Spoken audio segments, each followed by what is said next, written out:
चलिए आगे बढ़ते हैं। मध्य प्रदेश उपचुनाव से मायावती की आखिर क्यों दूरी? बिहार चुनाव में मायावती की व्यस्तता की वजह से कोई सभा नहीं हुई। अभी तक मायावती ने एमपी उपचुनाव में एक सभा नहीं ली है। सभी 28 सीटों पर चुनाव लड़ रही है बीएसपी, लेकिन एक सभा मायावती ने नहीं ली। बीएसपी के स्थानीय स्टार प्रचारक ही कमान संभाल रहे हैं। चंबल की प्रभावी सीटों पर बीएसपी की कमरबंद बैठकें हो रही हैं। डोर टू डोर संपर्क में बीएसपी को ज्यादा भरोसा है। मध्य प्रदेश में 2 सीटों पर भी बीएसपी का कब्जा है, लेकिन आखिर मध्य प्रदेश उपचुनावों से मायावती ने दूरी क्यों बनाई है? तो बिहार चुनाव में मायावती की व्यस्तता की वजह से कोई सभा नहीं हुई और अभी तक मायावती ने एमपी उपचुनाव में भी एक सभा नहीं ली है। बंसल न्यूज़ है, शरद द्विवेदी जी इस वक्त हमारे साथ जुड़ चुके हैं। समझने की हम कोशिश करेंगे कि आखिर क्या इसके पीछे भी कोई रणनीति है क्या? जिस तरीके से कहा जा रहा है कि बैठकों का दौर चल रहा है, डोर टू डोर भी संपर्क बीएसपी कर रही है, तो क्या बीएसपी को इस पे ज्यादा भरोसा है?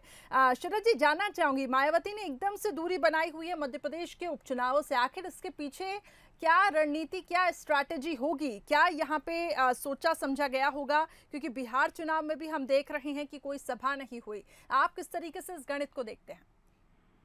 देखिए, सबसे महत्वपूर्ण चीज है करिश्मा की रणनीति से अधिक ये एक समझौता प्रतीत होता है, जिसकी राजनीतिक हलकों में भी बहुत अधिक चर्चा है। और ये माना जा रहा है कि मायावती और भारतीय जनता पार्टी के बीच में कहीं कोई समझौता है, कोई अंडरस्टैंडिंग है बिहार चुनाव के मद्देनजर भी।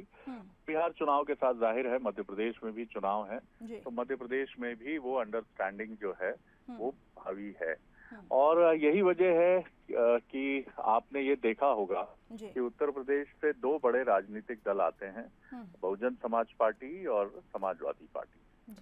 लेकिन इन दोनों ही पार्टियों में जिस तरह से एक अराजकता की स्थिति रही है, उसके कई कारण हैं। समाजवादी पार्टी में आप कह सकते हैं कि परिवार की लड़ाई एक बड़ा कारण थी। तो बहुजन समाज पार्टी में आरोप हमेशा ये लगे कि सुप्रीमो जो शब्द बीएसपी की प्रमुख जो मायावती हैं उनके लिए यूज होता है, तो वो आरोप ये लगता है कि वो रियल मीनिंग में सुप्रीमो है।